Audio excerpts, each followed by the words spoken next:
네, 김요한입니다. 같이 말씀 묵상하겠습니다. 당신 같은 인간들이 존재를 인정해주지 않기 때문에 자살을 하는 거죠. 자신의 바꿀 수 없는 정체성이 부정당하니 자살을 선택하는 거지. 동성애자 최 누구누구 이분이 글을 적어주셨는데요. 동성애에 대한 글을 소셜미디어에 올렸는데요. 하루에 댓글로 899개가 달렸습니다. 동성애자들이 몰려와서 제 글에 비난도 하고 인격적 모욕도 했습니다. 감사하게도 지지해주는 분도 글을 올려주셨는데요. 이런 내용을 적어주셨어요. 동성애를 왜 하지 말라고 할까요? 그냥 싫어서 절대 아닙니다. 청소년, 청장년 모두에게 보건적, 사회적으로 큰 폐해를 주니 그렇습니다. 병원비까지 나라에서 개인당 매월 수백만 원을 지원하고 있다고 합니다. 변실금, 성병, 그러다가 에이즈에 걸리면 국민 세금을 사용하니 국민들에게까지 피해를 주는 행위입니다. 동성애 반대자 김 누구누구 이렇게 댓글을 달아주셨습니다. 근데 또 거기에 다시 댓글이 달렸어요. 성적 쾌락으로 동성애를 한다니요. 하하하. 그리고 그런 논리는 수혈로 감염된 사람도 국가 지원은 받으면 안 되겠네요. 동성애가 보편화된다고 청소년, 청장년들이 동성애를 하나요? 동성애도 순수한 사랑입니다. 동성애자 최 누구누구 이렇게 글을 적어주셨습니다. 자, 동성애자 중에 성관계를 수백 명과 갖는 사람들이 있어요. 물론 이성애자들도 그런 사람들이 있습니다. 이런 이성애자들도 평범한 사람들은 아니에요. 성중독자로 볼 수 있습니다. 마찬가지로 동성애자 중에도 수백 명 이상과 성관계를 갖는 사람들을 우린 정상적으로 볼 수 없죠. 미국 질병관리본부 CDC 통계를 보면 동성애자들은 동성애가 크게 문제될 것이 없다고 보통 주장하는데요. 이 통계에 따르면 게이로 인한 에이즈는 매 늘고 있다 이렇게 보고하고 있습니다. 2012년 한 해에 5,380명이 죽었는데요. 게이 중 에이즈 사망자는 총 얼마나 될까요? 311만 87명이다 이렇게 발표했습니다. 어마어마한 숫자로 에이즈로 죽은 거죠. 자, 동성애자들은 동성애와 에이즈가 관련이 없다 이렇게 이야기하지만 CDC 미국 질병관리본부는 그 위험성을 이렇게 경고하면서 데이터를 보여주고 있습니다. 게다가 동성애자 중에 성 정체성을 자신 스스로 결정해야 한다 이런 사람들이 있죠. 자신의 성을 내가 결정한다. 남자인데 여자라고 말할 수 있고 여자인데 몸은 여자인데 난 여자다. 이렇게 말하는 게 아니라 남자다. 이렇게 이야기할 수 있다는 거예요. 그러니까 부모도 아빠는 꼭 남성, 혹 엄마는 꼭 여성 이렇게 말할 수 없다라고 합니다. 자, 성경에 의하면 하나님은 사람의 성을 어떻게 창조하셨을까요? 자, 오늘 본문의 창세기 2장 18절에서 25절에 보면 여호와 하나님이 이르시되 사람이 혼자 사는 것이 좋지 아니하니 내가 그를 위하여 돕는 배필을 지으리라 하시니라. 여호와 하나님이 흙으로 각종 들짐승과 공중의 각종 새를 지으시고 아담이 무엇이라고 부르나 보시려고 그것들을 그에게로 이끌어 가시니 아담이 각 생물을 부르는 것이 곧 그 이름이 되었더라. 자, 여기 보면 여호와 하나님이 처음에 인간을 보시고 혼자 사는 것이 좋지 않다 이렇게 여기셨죠. 그래서 그 어려움을 아시고 어떻게 하셨습니까? 네, 아담을 지으신 뒤에 하와를 지어주셨죠. 이때 하나님이 아담이라는 남자를 지으셨고 여자라고 하는 하와를 지으셨잖아요. 근데 하나님이 아담을 여자라 하시지 않고 하와를 또 남자라고 하지 않으셨어요. 그렇죠? 그리고 아담이 또 무엇을 하도록 하셨습니까? 각 생물을 부르고 그것이 이름이 되게 하셨어요. 어떤 직무를 주셨죠.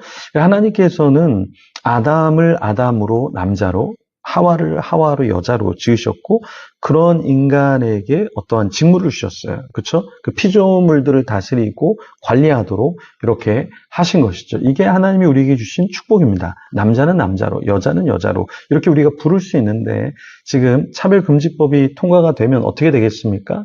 남자를 남자라고 말할 수 없고 여자를 여자라고 말하는 것 그것이 혐오가 된다면 그렇게 부를 수 없는 세상이 오게 되는 것이죠. 그렇죠? 그걸 반대하면 법적인 제재를 받을 수 있는 세상이 올 수 있는 것이죠. 이미 영국에서는 평등법, 미국에서는 차별금지법이 통과가 되면서 어떤 세상이 펼쳐지고 있습니까? 남자 화장실인데 여자가 들어올 수 있고 여자 화장실인데 남자가 들어갈 수 있어요. 나는 여자예요. 이렇게 얘기하면 인정할 수밖에 없는 세상이 되어지는 것이죠. 그래서 이 남자가 들어가는 목욕탕에 여자가 들어갈 수 있고 여자가 들어가는 목욕탕에 남자가 들어가면서 저는 여자예요. 저는 중성애자예요. 뭐 이렇게 얘기하면 남성, 여성으로 구분되지 않는 세상이기 때문에 사회에 굉장한 혼란이 일어날 수 있다라는 것입니다. 그래서 하나님께서는 오늘 본문에 보면 남자, 여자로 지으셨고 그 남자와 여자를 통해서 또 이 세상의 공중의 새, 들의 모든 짐승에게 이름을 짓도록 하나님께서 일을 주셨죠. 사명을 주신 것이죠. 그리고 아담이 돕는 배필이 없기 때문에 하나님이 21절에 보면 하나님이 아담을 깊이 잠들게 하시고 잠들었을 때 어떻게 하셨습니까? 갈빗대 하나를 취해서 살로 채우시고 22절에 보면 아담에서 취하신 그 갈빗대로 여자를 만드셨다라고 말하고 있습니다. 믿지 못할 일이 벌어졌죠. 상상하기 힘든 일이 벌어졌죠. 그러니까 하나님이 창조하신 거고 인간이 하지 않은 것이고 인간이 다 이해할 수 있는 창조, 인간이 다 이해할 수 있는 세상을 어떻게 하나님이 하셨다고 우리가 알 수 있을까요? 우리가 다 이해 못하니까 전능한 신이 하신 것이죠. 우리는 하나님이 세상을 창조하셨다라고 했을 때 하나님이 창조하셨다라는 것을 인정하는데 상당한 우리 믿음이 필요하죠. 근데 진화론이나 어떠한 세상적인 원리 이런 것들을 우리가 믿을 때도 사실은 믿음이 필요하다라는 것. 그래서 정말 신앙을 갖고 하나님이 나를 창조하셨고 또 우리의 자녀를 창조하시고 만들어내시고 그래서 하나님이 영광을 받으셔야 된다. 이렇게 고백한다면 상당히 믿음이 있는 것이고 아니야 이건 진화야. 아니야 이건 우연히 만들어졌어 라고 한다면 거기에도 믿음이 필요한 것이고 하나님과는 멀어지게 되는 것이죠. 근데 여기서 이제 하나님께서 부부 관계에 있어서 굉장히 중요한 원리를 하나 주시는데 24절에 이러므로 남자가 부모를 떠나 그의 아내와 합하여 둘이 한 몸을 이룰지로다. 아담과 그의 아내 두 사람이 벌거벗었으나 부끄러워하지 아니하니라. 자, 중요한 원리가 뭡니까? 남자가 부모를 떠나야 된다는 거예요. 그리고 아내도 역시 부모를 떠나서 둘이 합해서 한 몸을 이루고 가정을 이루는 것인데 요즘 같은 경우 이제 너무 부모님에게 예속되어 있는 경우 이것도 문제가 될 수 있겠죠. 그리고 서로가 하나가 되지 못하고 서로 싸우고 서로 비난하고 서로 헐뜯고 그런 것도 하나님이 원하지 않는 것이죠. 그래서 우리가 부부로서 부모를 떠나서 독립적인 인격체가 돼야 되겠고 그렇게 됐을 때 또 화목을 우리가 추구해야겠습니다. 예수님이 하나님과 우리가 화목하고 우리가 서로 화목하도록 십자가에서 돌아가셨잖아요. 그 화목 제물인 예수님을 우리가 존귀하게 여기고 그 주님을 나의 주님으로 받아들인다면 우리는 주님과의 소통뿐만 아니라 함께 있는 사람과도 소통하고 사랑하면 얼마나 좋을까요? 그렇게 또 사랑하고 화합하고 화목해야겠죠.